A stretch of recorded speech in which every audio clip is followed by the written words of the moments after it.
And joining us now at SportsCenter, Lakers Governor Jeanie Buss, one of the principals behind the new Hulu documentary series Legacy.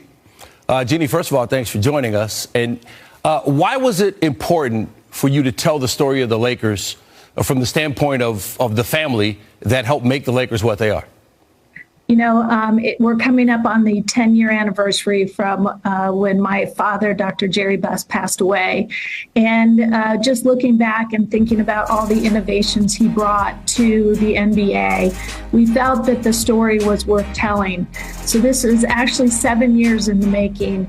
And we really wanted to highlight as well something that we'd never seen in sports before, this really close relationship between ownership, Jerry Buss, and the star player, Magic Johnson.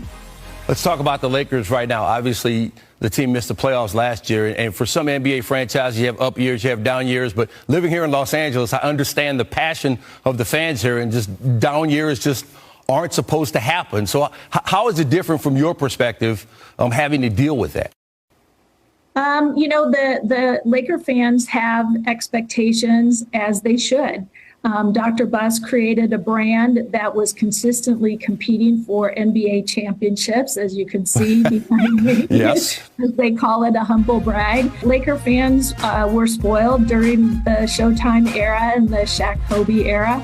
And we want to continue that legacy and, you know, add more championships, which we were able to do in 2020. You made some changes. Obviously, the centerpiece of the roster is still LeBron James. I've seen you say that it's a priority that he retires as a Laker. He signed an extension. How do you communicate what he means to the Lakers right now and in the near future in a way that you think will resonate with him?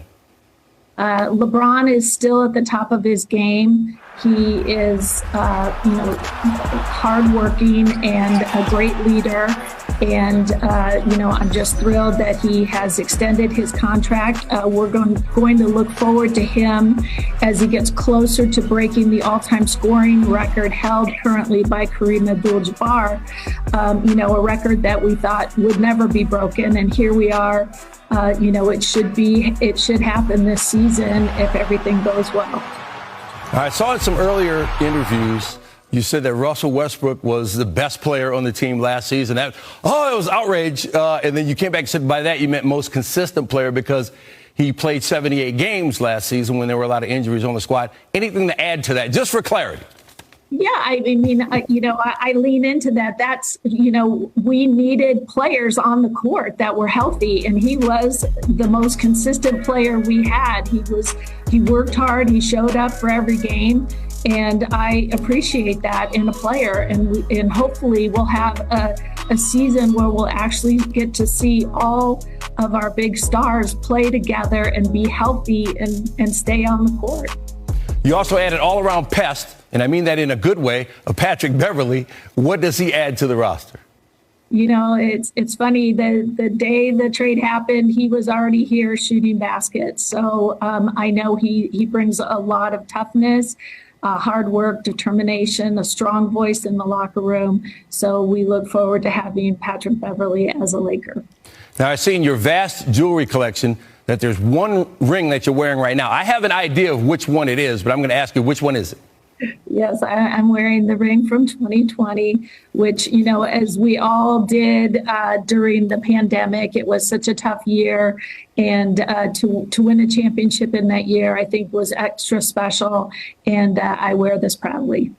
That was my guess, too, but I thought it was because it was just the most recent one. And so it's a reminder of the expectations that come with being with the Lakers, no matter what season it is.